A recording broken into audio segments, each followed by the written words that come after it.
Buenas noches, bienvenidos a Dimensión Uruguay. Nuestro país ha logrado reducir la pobreza y tiene indicadores sociales considerados de los mejores de nuestro continente. Sin embargo, esos logros no tienen su correlato en la educación. Recientemente el Consejo de Secundaria junto con UNICEF organizaron un seminario en la que expertos extranjeros reflexionaron sobre el sistema educativo uruguayo. Nosotros estuvimos en ese seminario y los entrevistamos. Y en este programa vamos a hablar de eso. ¿Qué es lo que le sucede? ¿Qué es lo que está pasando con el sistema educativo uruguayo? Vamos a comenzar con el primer informe y luego les presentamos a los invitados de esta noche. En 2016, secundaria recibió 236.245 inscripciones, casi 7.000 más que en 2015. Con estas cifras, secundaria alcanza una cobertura casi universal entre los 12 y 14 años, y del 82% entre los 15 y 17 años. En cuanto a la promoción, continúa en aumento desde 2011. En 2015 fue de 73.2%.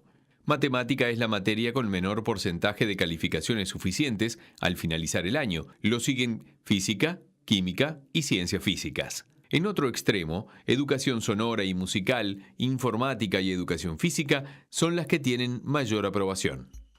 Y ya le damos la bienvenida, las buenas noches a Mariano Palamidesi, es director ejecutivo del Instituto Nacional de Evaluación Educativa, del INED. Bienvenido, mucho gusto recibirlo esta noche. Muchas gracias. El INED, que es una institución nueva, no todos tienen por qué conocerla, pero bueno, Mariano precisamente es su director ejecutivo, y Pablo Cayota, que es miembro de esta institución y también que es director del Colegio Santa Elena. Bienvenido, un gusto recibirlos a ambos. ¿Cómo ven esta situación que se presenta, quizás para muchos como misteriosa, que Uruguay lidere en todos los rankings del continente, cuando uno ve en prosperidad, en calidad de vida, bueno, ni que hablar, en reducción de la pobreza? ¿Cómo esto no tiene su correlato en la educación? Quizás para muchos pueda ser un misterio. Mariano, empezamos contigo. Bueno, hay muchas explicaciones posibles. En primer lugar, la primera explicación que algunos analistas dan es que Uruguay, junto con otros países del Cono Sur, como Chile, como Argentina, fue exitosamente temprano en materia educativa, es decir, universalizó más rápido la educación primaria y tuvo rápidamente una expansión relativamente importante de la educación media y también de la educación técnica de nivel medio. Al mismo tiempo, algunos dicen que estos éxitos tempranos después se convierten en una dificultad porque ese primer modelo, cuando se enfrenta a nuevos escenarios, que han transcurrido sobre todo en la segunda mitad del siglo XX, que es el momento en el cual en todo el mundo occidental, por decirlo de algún modo, se masiviza la educación secundaria, a veces esos sistemas tempranamente institucionalizados son los que más dificultades encuentran para ser reformados o para ser modificados en algunos de sus aspectos. En ese sentido, parte de la explicación podría ser que hay pautas ya muy institucionalizadas, muy asentadas entre los educadores, entre la clase política, entre la sociedad, de lo que es la oferta educativa y qué características tiene o qué características debería tener. Y a veces uno de los elementos de ese obstáculo es que muchos países, y Uruguay quizá no sea la excepción, llega un momento que por ese temprano desarrollo se empieza de algún modo como un cierto mecanismo de idealización, empezar a pensar en que hubo una edad de oro, ¿no? Hubo una edad de oro donde los alumnos aprendían de muchísimo y que todos aprobaban y en realidad sabemos que eso que es realmente una ilusión, una visión retrospectiva bastante deformada de lo que significaba la educación en ese momento, ¿no? Que en general, por lo menos en el caso de la educación media, implicaba una dosis de selección muy fuerte en términos sociales, en términos intelectuales, digo, y de todo tipo, y una cultura un recorte cultural muy particular. Entonces, es posible que todos esos elementos estén jugando como una especie de inercia que dificulta a lo mejor introducir cambios que a esta altura parecería muy necesarios introducir. Pablo, este aspecto, ¿no? Ustedes ya lo van a ver porque vamos a compartir con ustedes las entrevistas a estos expertos extranjeros y para ellos verdaderamente es bastante misterioso. ¿Qué es lo que pasa? ¿Por qué un país que ha logrado, que tiene tantos avances, esté allí como trancado, si se puede decir? Quizás nos sorprenda hasta a nosotros mismos y a veces nos cuesta asumir que nuestro país, el Uruguay, que fue la Suiza de América, etcétera, nos encontremos hoy con una situación en la que realmente tenemos problemas graves, problemas de injusticia educativa muy pronunciadas. Cuando terminan el 40% de los alumnos que inician secundaria, pero que de esos que terminan hay una diferencia de 7 veces en relación a los sectores sociales a los que pertenecen, estamos ante un escenario donde en el Uruguay aprenden más los que tienen más y aprenden menos los que tienen menos. Y esto no es responsabilidad del último periodo, sino que es un proceso de larga duración. Nos ha costado mucho cambiar, nos ha costado mucho asumir las señales de crisis y de deterioro que ha habido en nuestro sistema educativo, en particular en la enseñanza media, pero no solo. Y creo que junto con revoluciones silenciosas muy positivas, como es el aumento de ingresos a la enseñanza superior, que es un fenómeno real en nuestro país, nos hemos bloqueado en discusiones a veces que nos han paralizado. No todo está espantoso en la educación uruguaya, ni tampoco vamos más o menos bien, con algunos problemas. Ni una cosa ni la otra. Se ha hecho mucho, se está haciendo mucho, pero tenemos problemas realmente muy serios que obligan a pactos y acuerdos sociales y políticos muy profundos y coraje político para poder transformar una realidad que hoy realmente es muy injusta, nos da vergüenza como uruguayos, porque ese no es el país que hemos soñado siempre. Entonces tenemos un problema de futuro, pero que tiene un origen de larga duración, diría yo. En el país de Bá Ferreira hemos sido los campeones de las discusiones por falsa oposición y de bloqueos en relación a la educación. Durante 30 años hemos discutido si era importante o no el presupuesto. Y por supuesto que es fundamental el presupuesto. Y se ha hecho mucho en los últimos años. Ha mejorado muchísimo el presupuesto, han mejorado muchísimo los salarios docentes. Todavía hay que mejorar mucho más. Pero además, y junto con eso, hemos discutido asignaturas o áreas, cuando en realidad, después de 30 años de discusión, tenemos que asumir que son tan importantes partir desde un conocimiento disciplinar, pero hacia un conocimiento integrado en áreas, de manera de superar esas discusiones de falsa oposición que nos han bloqueado. Y así podríamos seguir con otros temas, pero de lo que no tenemos dudas es de que necesitamos superar algunas mentalidades, algunas culturas muy instaladas en nuestro sistema educativo, y esto solo lo podemos hacer trabajando con los docentes. Los que cambian la educación son los docentes, y ellos son una figura central en la vida educativa del país. Hay que seguir apostando por los docentes, confiar en ellos, pero no dejarlos solos, apoyarlos, buscar caminos que de alguna manera les permitan que se modifique lo que día a día sucede en el aula, que eso es lo que cambia la educación. Yo en la presentación decía, recientemente organizó el Consejo de Secundaria junto con UNICEF un seminario llamado Una educación secundaria para todos, desafío para el siglo XXI, y allí participaron un conjunto de expertos. Nosotros conversamos en particular con 3 argentinos y con un cubano, Mariano Palamidesi, que también, la gran mayoría no tiene por qué saberlo, es argentino, se presentó a este concurso internacional en nuestro país, lo ganó y por eso hace 1 año y medio vive en Uruguay y es director ejecutivo del INED. 3 de los expertos, bueno, son también argentinos y ellos reflexionaban acerca precisamente de la educación uruguaya. Y es interesante, desde una mirada externa, ver lo que veían. Uruguay es el país con menos pobreza y desigualdad de América Latina. Sin embargo, comparte los mismos problemas del sistema educativo con el resto de la región. El diagnóstico sobre el sistema educativo uruguayo, comparando con el resto de la región, es un misterio. ¿Por qué es un misterio? Porque Uruguay tiene indicadores históricamente positivos en comparación con la región, indicadores sociales, menor desigualdad, menor pobreza. Además, ha disminuido profundamente la pobreza en los últimos 10 años y, sin embargo, su sistema educativo no muestra una evolución ni siquiera remotamente parecida a los indicadores sociales. Hay una serie de problemas estructurales que no son exclusivos del Uruguay, que quizás se presentan algunos con cierta fuerza por aquí, más fuerza aquí que en Argentina o en otros países de América Latina, pero en general diría yo que son bastante comunes a todos los países de Occidente de mediano y alto desarrollo.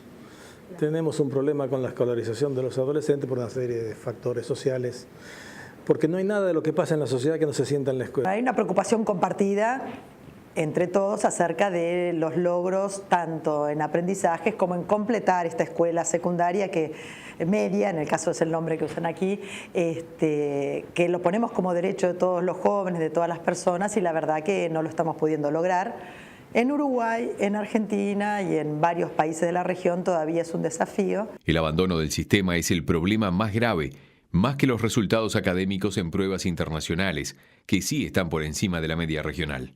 Uruguay tiene una tasa de graduación muy baja para América Latina y mucho más baja considerando que es un país con mejor nivel socioeconómico que el resto de América Latina.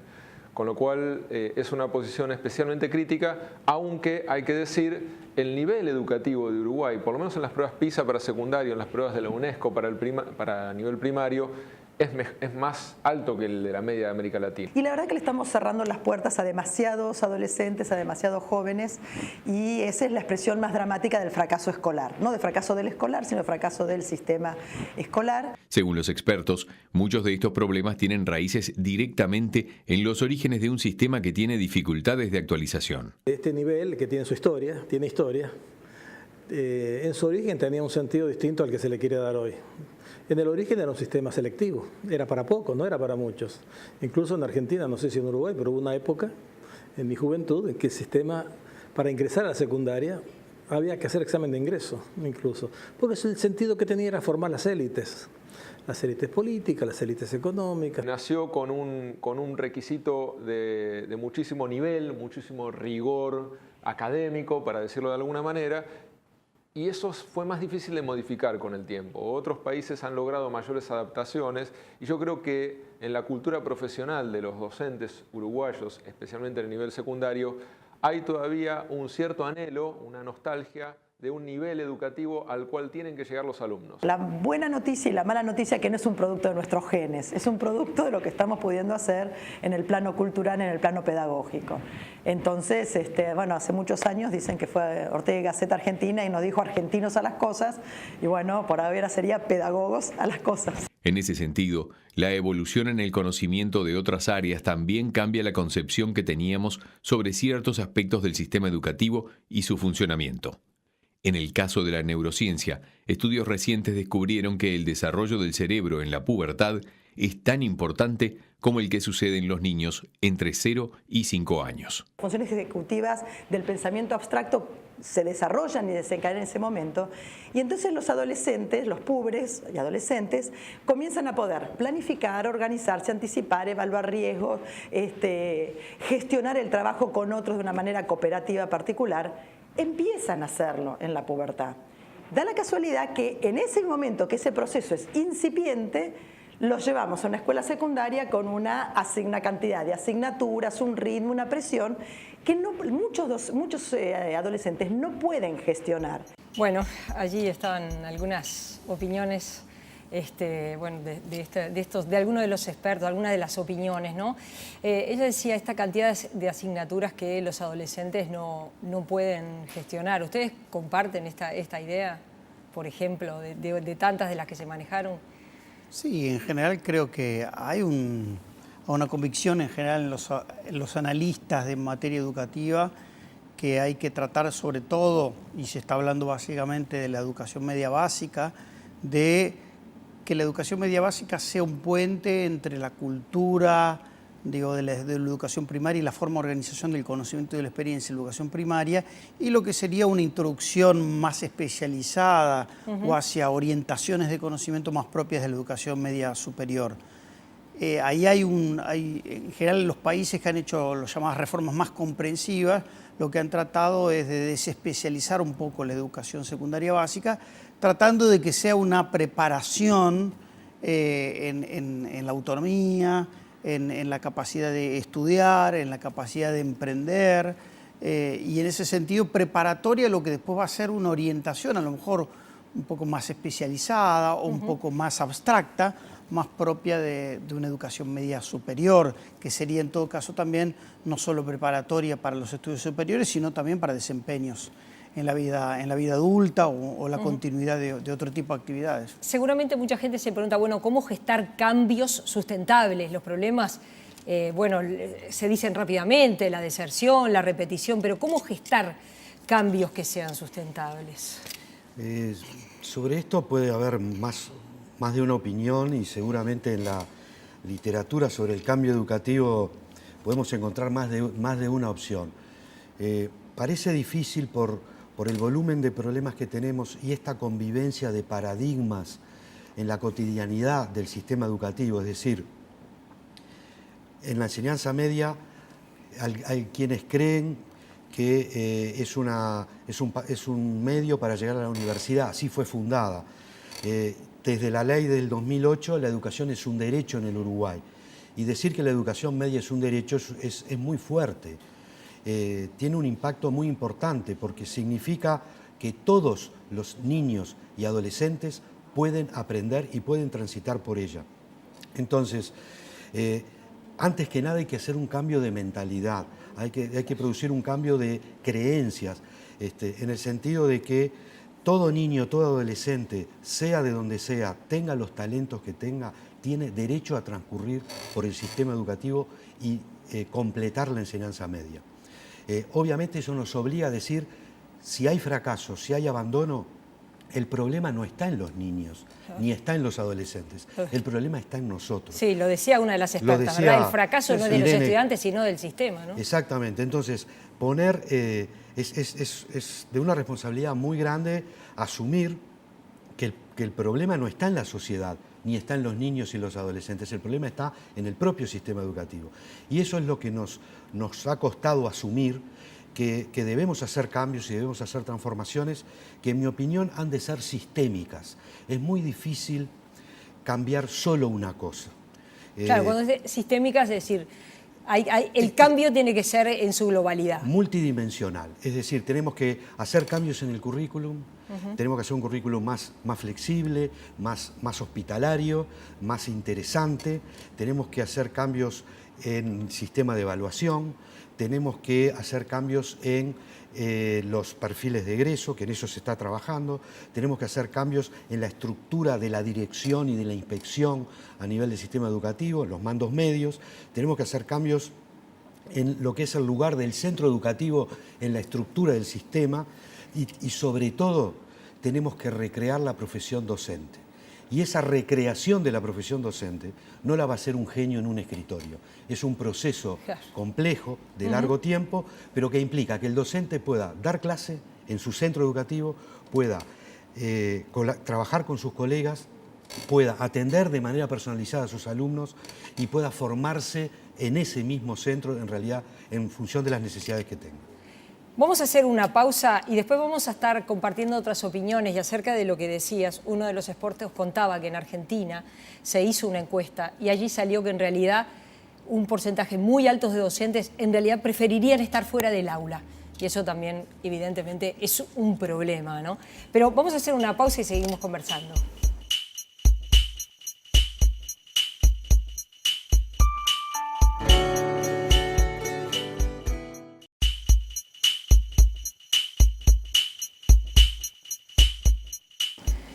Seguimos conversando sobre educación y sobre esta realidad que implica, bueno, qué pasa con el sistema educativo en relación con todos estos logros que ha obtenido la sociedad uruguaya y que no tienen su correlato en el sistema educativo. Y estos expertos extranjeros con los que estuvimos conversando les preguntamos si ellos nos podían contar ejemplos de buenas prácticas educativas. Miren lo que nos contaban. Hay algunas experiencias muy interesantes en Brasil, especialmente los gimnasios cariocas en los lugares más difíciles de Río de Janeiro.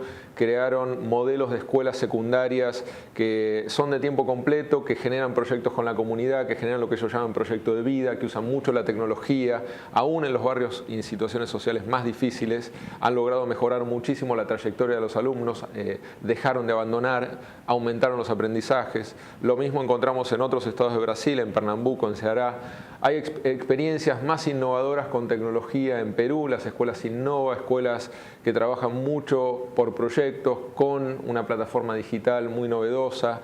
Las escuelas PROA en la provincia de Córdoba son escuelas que trabajan mucho en el proyecto de acompañar a los estudiantes, de crearles opciones, de que ellos elijan parte de lo que van a estudiar. Lograron acuerdos con los sindicatos para que los docentes postulen a esa escuela y tengan una pertenencia a esa escuela, y el sindicato es parte del jurado que elige esos docentes para salir de un sistema en el cual de alguna manera el docente cae por sistema a las escuelas y no por decisión profesional de trabajar ahí, de construir un proyecto. Bueno, allí tenían algunos de los ejemplos que nos ponían, ¿no? Hay prácticas educativas en Uruguay que uno puede decir son recomendables, son rescatables. Así hay que empezar a hacer las cosas, se podría decir. Pablo, Mariano. Pablo. Sin duda, a pesar de este panorama complejo y con datos muy contundentes, esa es la realidad, pero no es toda la realidad. Porque recorriendo el país uno encuentra experiencias educativas innovadoras y muy buenas prácticas, pero que muchas veces son llevadas adelante por colectivos docentes o centros educativos que están aislados entre sí, que no llegan al centro del sistema. Pero eso no quiere decir que no haya docentes imaginando, creando y tratando de resolver problemas. Hay centenares y centenares a lo largo y ancho del país, y hay centros educativos en donde los resultados son, aún en contextos complejos, son mucho mejores que en el mismo contexto en otro lugar, lo que revela de que hay cosas que se pueden hacer que cambian la realidad. Y eso es lo primero que tenemos que tener todos, creer que es posible cambiar y que es posible que todos los niños y adolescentes aprendan. Y en ese marco las pruebas están. No ha habido falta de ideas en el sistema educativo uruguayo. Uno puede hablar desde los planes del 2009 hasta el plan 2016, que hoy está puesto en funcionamiento. El plan 2016, que se está aplicando en algún lugar, no generalizado aún, contiene en sí mismo algunas prácticas realmente muy innovadoras, que contiene trabajo en binas de docentes, trabajo interdisciplinar, semestralización de las evaluaciones, es decir, todos instrumentos que uno mira el mundo y son innovaciones que se están llevando adelante en Barcelona, en Finlandia. Entonces, no es por falta de ideas que no se ha cambiado. El problema es más complejo, quizás nos ha faltado discutir más no solamente el qué cambiar, sino el cómo cambiar. Y en educación eso es muy importante. No es obviamente ajeno a ustedes. En el año 2012 UNICEF salió a preguntarle a un conjunto de adolescentes a través de una encuesta, y muchos dijeron: lo que aprendemos no nos interesa. Y parte del problema del abandono está ahí. Uno puede pensar de antemano que es porque se van al mercado de trabajo, y algunos sí. Pero muchos es porque dijeron: lo que nos enseñan no nos interesa. Entonces nosotros a los expertos les preguntamos precisamente sobre esto, sobre si es necesario cambiar los programas que hoy se estudian. Miren lo que nos decían. La renovación curricular fue uno de los ejes del seminario del que participaron expertos locales y extranjeros. Uno de los desafíos que se plantean para la educación del siglo XXI es lograr modernizar los planes y programas escolares, pero sin perder de vista los conceptos fundamentales de la enseñanza. Realmente el tema de buscar el equilibrio en cualquier área, en cualquier esfera, siempre es difícil. Y justamente se trata de eso también, porque por una parte las exigencias tecnológicas, las exigencias sociales no decrecen.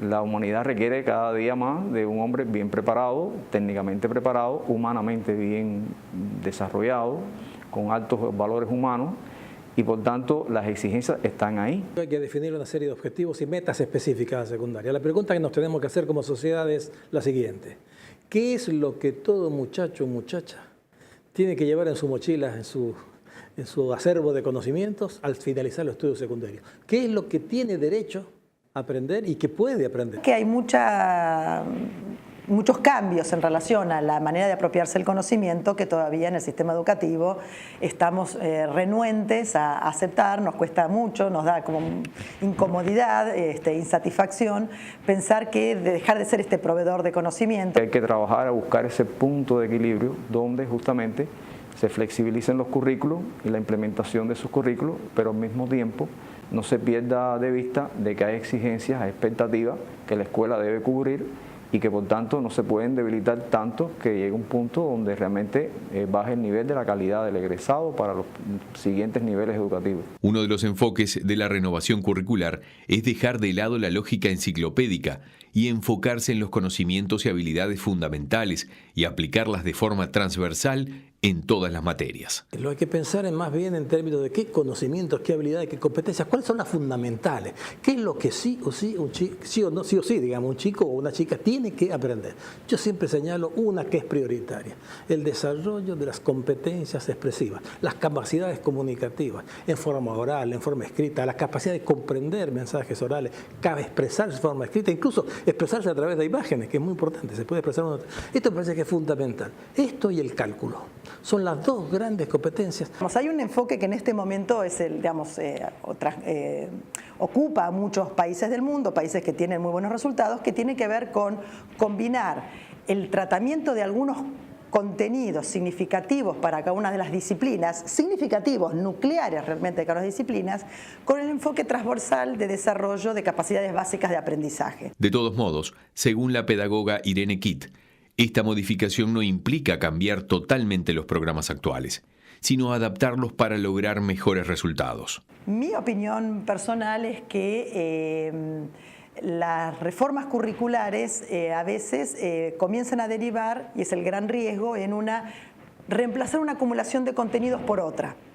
Un poco más moderna, un poco más actualizada, pero como la carrera de contenidos está cada vez más acelerada, entramos en una dinámica que nos va a hacer puede llevar a ser cambio de planes curriculares cada 5 años, y eso el sistema no lo tolera. Estresa mucho a un sistema educativo cada cambio curricular. Otro de los cambios propuestos para mejorar los resultados educativos es crear instituciones educativas más fuertes, con equipos estables y un liderazgo marcado.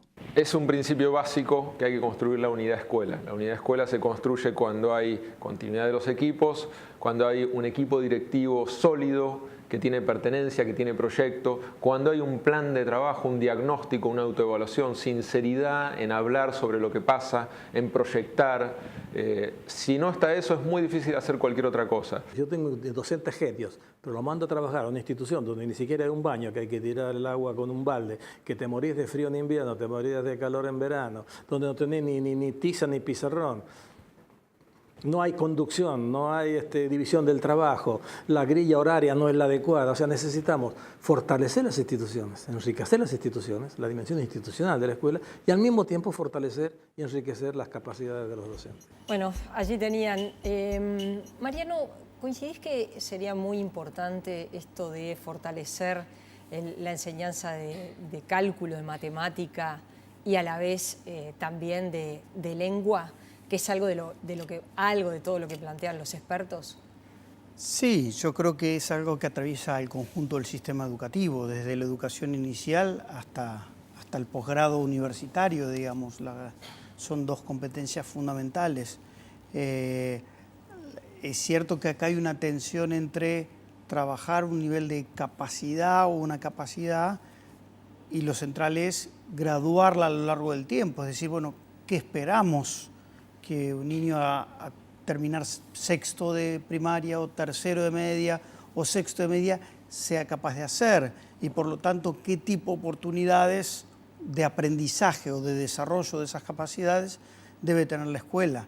Por eso ese énfasis que algunos hacían, entre decir, bueno, los contenidos, es decir, bueno, poder leer un texto importante de la literatura universal, bueno, ¿en qué momento?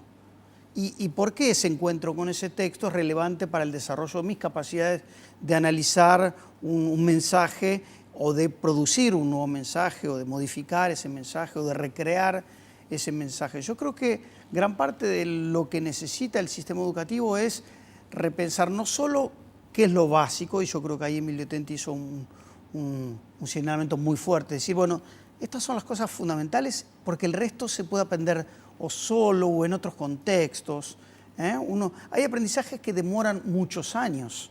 Aprender una lengua, un idioma extranjero, aprender una estructura del razonamiento matemático, incluso aprender un deporte o aprender a nadar lleva tiempo.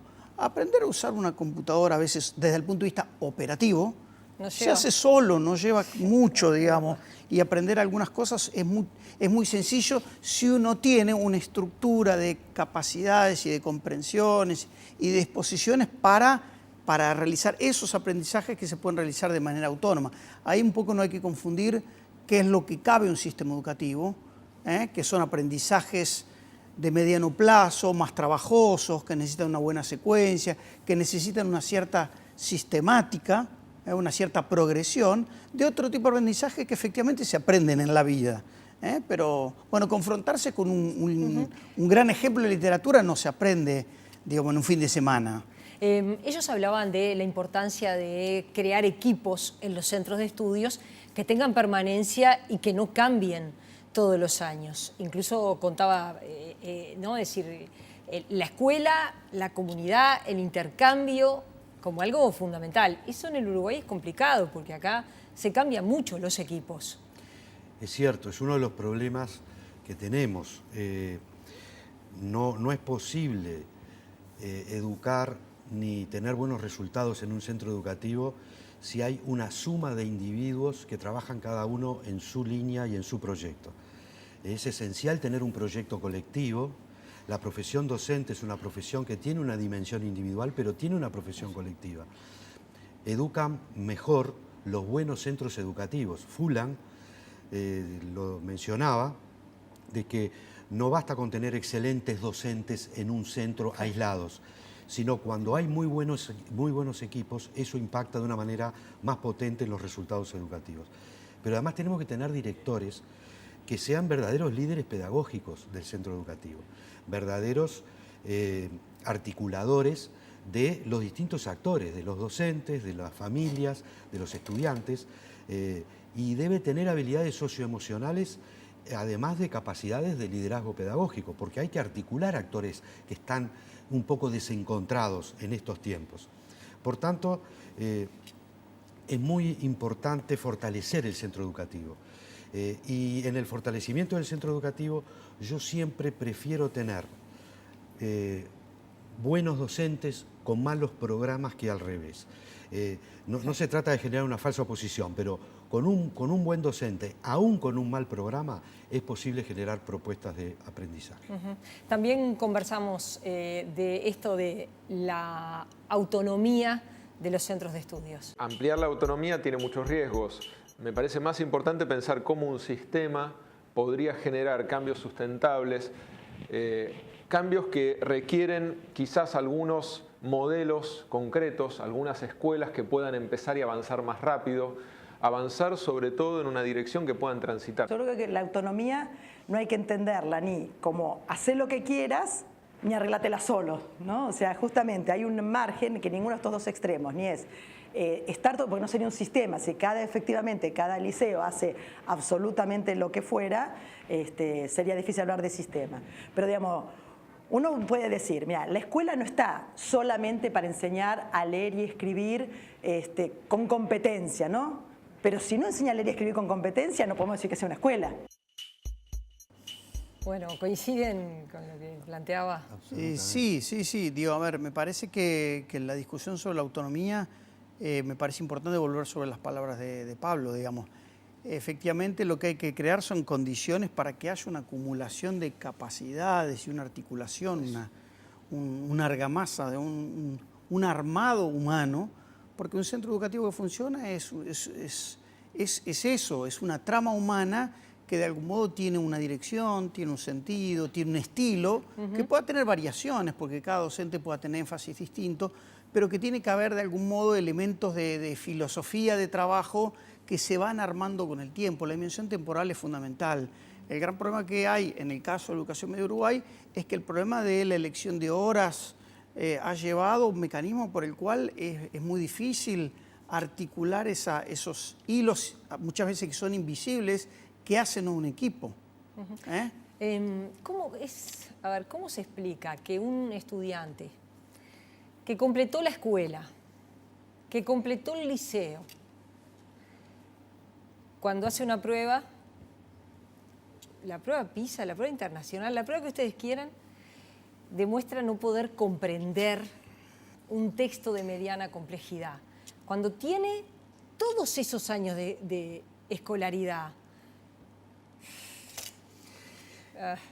Bueno, habla de las dificultades y de los problemas que tenemos en relación a elaborar una pedagogía que se haga cargo de los cambios en las formas de aprender. Es decir, el cambio de época que vivimos ha impactado muy fuertemente en las formas de aprender y venimos corriendo muy lentamente de atrás con el cambio en las formas de enseñar. Entonces, no hay duda que hay cambios culturales, sociales que están impactando en estas condiciones.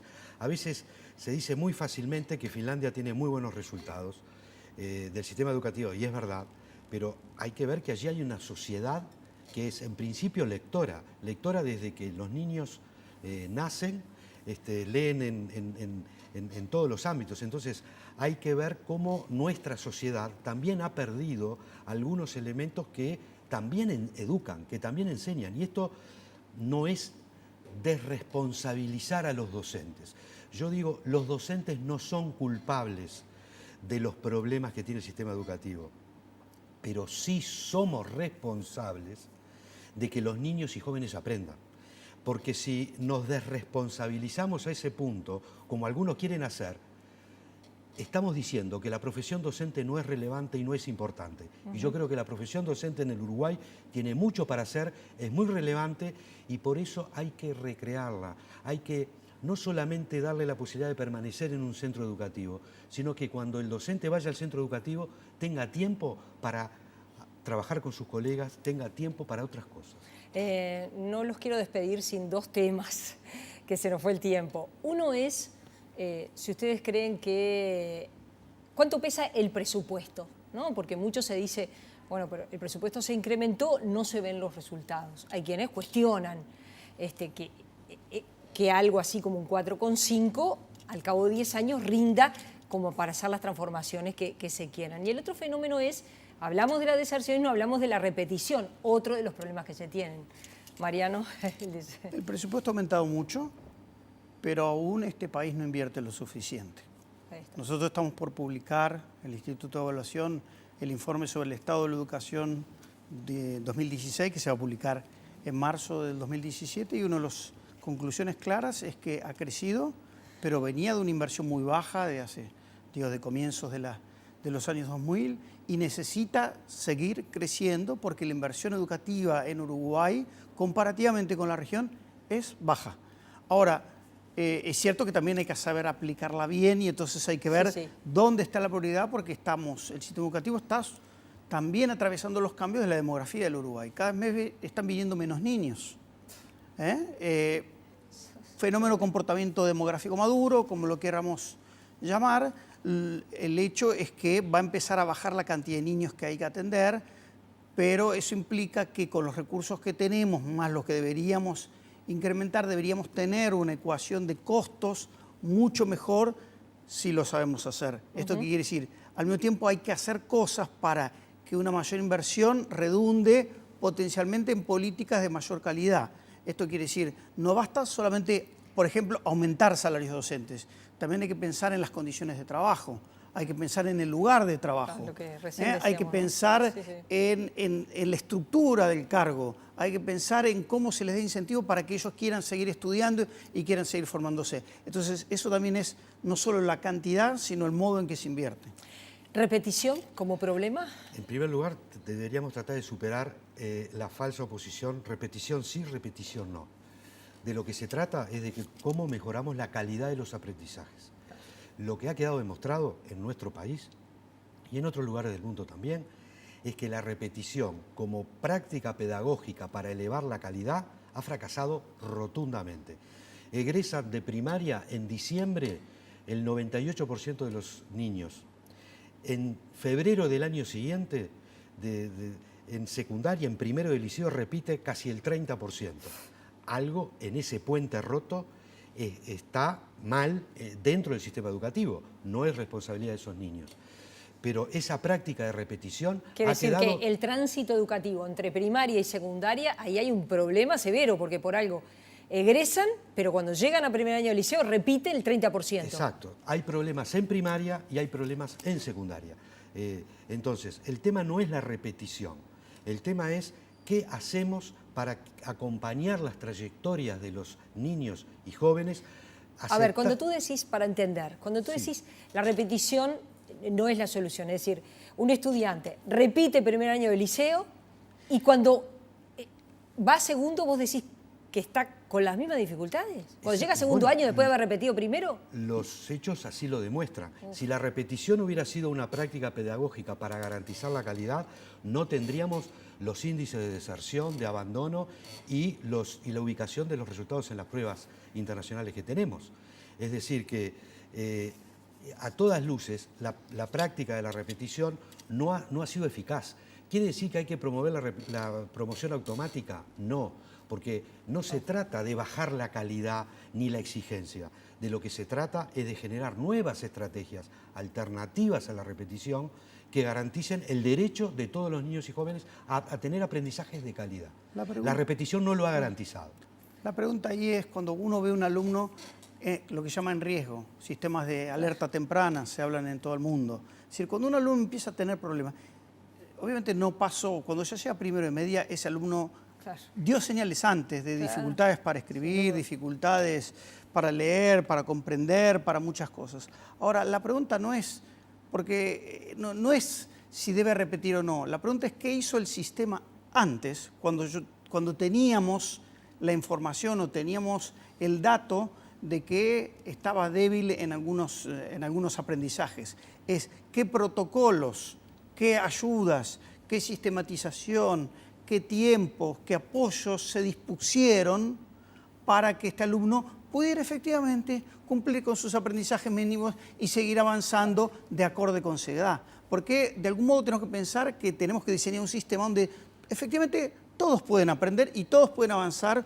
cumpliendo ciertos objetivos básicos. Y se puede hacer en la medida que se dispongan los apoyos, las ayudas en tiempo y forma. Hay equipos multidisciplinarios en los liceos, como por ejemplo para trasladarles esas preocupaciones, porque a ver, el docente se encuentra con esa realidad en el aula y hay un equipo para respaldarlo. Pero es que esa realidad ya parte de un supuesto. Parte de la realidad es que parte del problema de por qué ese alumno no aprende lo provoca muchas veces la propia enseñanza. Lo que quiero decir es, gran parte de lo que pasa es que los alumnos, en realidad, muchos alumnos llegan a la escuela y no entienden de qué se les está hablando. No entienden cuál es el sentido de la tarea, por qué tienen que hacerlo y cómo se relaciona con su vida. Es en ese vínculo en el cual la tarea no es significativa, donde el alumno se empieza a, de algún modo, a distanciar o a desenganchar. Es como si a nosotros nos metieran en un aula turca, digamos. ¿Qué podríamos hacer salvo imitar cuando se levantan, se paran, aprender que hay que hacer ciertos gestos y a lo mejor apruebo? Pero yo no voy a aprender turco por eso, digamos. Lo que quiero decir es que muchos alumnos cuando están en diferentes momentos del sistema educativo, es como estar para nosotros en un aula de Turquía, digamos. Gracias a ambos por haber venido, me consta que nos quedamos cortos. Muy bien. Ha sido un gusto recibirlos esta noche, hacemos una pausa, ya venimos con Gerardo Caetano.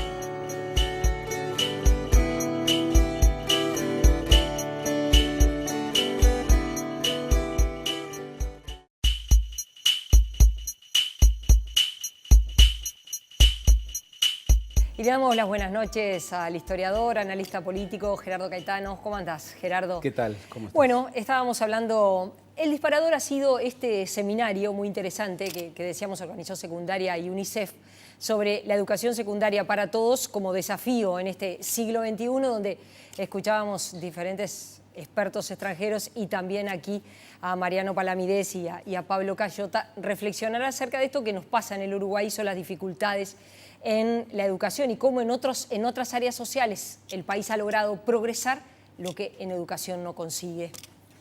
Bueno, en primer lugar, esa falta de correspondencia entre progresos sociales evidentes, innegables, y un sistema educativo que sigue básicamente con los mismos problemas, pese a que no todo es malo, pero los avances son demasiado insuficientes y los problemas son demasiados, nos tiene que llamar la atención.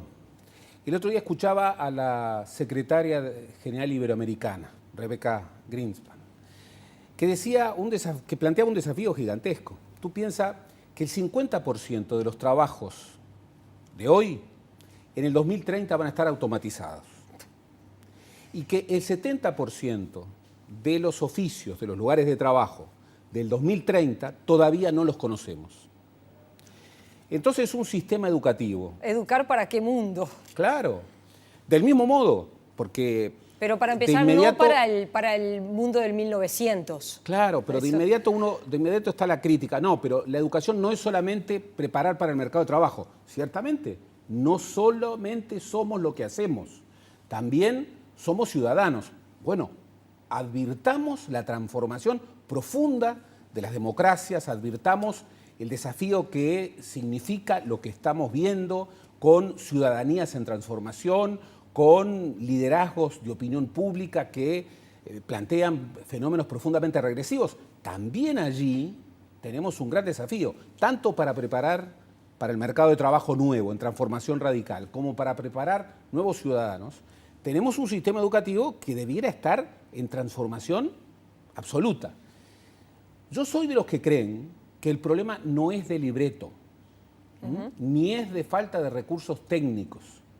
Yo creo que en el Uruguay tenemos muy buenos técnicos, tal vez como nunca antes en la historia, y que esos muy buenos técnicos, provenientes de las más diversas tiendas político-partidarias, están de acuerdo en un 90% sobre lo que hay que hacer. Y que eso que plantean es básicamente lo que se está haciendo en el mundo. Entonces, falta, como se decía, coraje político, falta decisión. Liderazgo. Falta liderazgo estratégico. ¿Por qué? Falta, bueno, avances del Estado. Porque si tú ves el mapa socioeconómico del Uruguay, la desigualdad, aun cuando ha bajado, marca los desempeños educativos. Claro. Cuando tú ves la realidad de un liceo, de un barrio segregado, y ves la realidad de un liceo, la diferencia público-privado pesa poco, pesa poco. Y ese tránsito que tantas veces hemos señalado respecto a, bueno, la casa y la escuela, es muy distinto en la casa de familias asentadas, de familias que tienen posibilidades económicas y de familias destruidas y de familias disgregadas y que no tienen posibilidades económicas. Es el Estado que tiene que avanzar en su conjunto en determinados barrios en donde se sobredemanda la educación para resolver problemas que no son muchas veces educativos. Uno de los expertos señalaba algo que a mí me resulta muy preocupante que suceda con los docentes. Mirá lo que nos contaba. Curiosamente, en Argentina, menos de la mitad decían que querían seguir siendo docentes. Ustedes me dirán, ¿qué es lo que querían hacer? Le ofrecíamos también trabajar fuera del sistema escolar. Bueno, la mayoría quería seguir en el sistema escolar, pero no siendo docentes. Querían ser directores, querían ser supervisores, funcionarios del ministerio. Le escapaban al aula. Era una cosa preocupante esto, que nosotros interpretamos. Y en México dio un resultado parecido, bastante alarmante. Creo que 53% no querían seguir siendo docentes, querían estar en el sistema, pero no como docente en el aula. ¿Qué está pasando en nuestras aulas? Impresionante. Esto es un problema realmente impresionante. Que no solo, ojo, porque no solo es un fenómeno que pasa en Argentina, que pasa en México, que pasa también en nuestro país. Si la forma de mejorar en el sistema es saliendo del aula, es un problema. Bueno. Y tienen razón los docentes en eso. Pero el problema es otro. El problema es que los docentes no quieren estar en el aula en un porcentaje importante. ¿Y los alumnos? Tampoco. Tampoco. Entonces, en una sociedad de la transformación vertiginosa, en una sociedad de la información, en una sociedad mediática, en una sociedad de la imagen, bueno, nuestra concepción de aula obviamente tiene que cambiar. En el 900, Bá Ferreira consideraba que sus hijos debían estudiar en el jardín de su casa y había ideado toda aquella idea de los parques educativos. Bien, no se trata de traer a Bá Ferreira, pero se trata de, bueno, cambiar la cabeza. En ciertos sistemas, por ejemplo, no podemos pensar en que una dimensión del aula tiene que ser cambiante y que podemos construir educación, por ejemplo, en una empresa, en un sindicato, podemos construir educación fuera del aula tal como la concebimos. Si el aula no ha cambiado. No ha cambiado básicamente. Y sobre todo no ha generado. Estamos en una sociedad de la curiosidad. Estamos en una sociedad del nativo digital. El nativo digital, por definición, es alguien que si no está interesado, pierde interés. Valga la redundancia, pierde concentración. No va a concentrarse si no se captura su interés. Y su interés no se captura con un discurso largo, autorreferido, si no se captura, bueno, inscribiéndonos en la nueva cultura. Del mismo modo, si uno establece que la carrera docente, los que están mejor, los que tienen menos demanda, son aquellos que no trabajan en el campo, y bueno, es una estructura de incentivos. Aquí hay una gran falta de reconciliación entre el docente y el alumno. ¿Cómo construir un sistema sustentable, en definitiva, ¿no? ¿Cómo construir, y hoy es la clave, un sistema que innove? Si no se innova, si la educación no es innovación, bueno, seguramente vamos a tener problemas gravísimos en el corto plazo. Estos pronósticos estratégicos respecto al 2030 que está aquí, si no son respondidos por un sistema educativo que no hace 10 años, hace 50 años que tiene los mismos problemas, cuando tú le planteabas la pregunta de esa grieta que hay entre sexto de primaria y primero de liceo, que a veces se da entre escuelas y liceos que están en el mismo barrio, que los separa una calle. Bueno, eso en los años 60 era destacado como el gran problema de la educación uruguaya por Julio Castro. Entonces, si durante 50 años no resolvemos este problema, si estamos de alguna manera embretados en discusiones absurdas, como es pasar de un sexto año en donde hay una maestra generalista a un liceo imposible con 14, 15 asignaturas, bueno, seguramente fracasaremos. Pero hay que advertir el reto que significa. Fracasar en la educación hoy tiene un efecto y un impacto gigantesco. Y es cierto que no hay un mito del pasado de oro, porque hoy la cobertura se ha aumentado. Entonces, el sistema educativo, que antes sirvió para integrar, hoy puede ser el gran factor de desintegración si no se convierte en el gran instrumento de innovación y de solidaridad y de construcción de valores. Gracias, Gerardo. Gracias a todos por habernos acompañado esta noche. Les recordamos que este programa se repite los sábados 17:30, que también lo pueden encontrar en la web de Televisión Nacional. Los invitamos a acompañarnos el próximo jueves a las 21 horas. Buenas noches.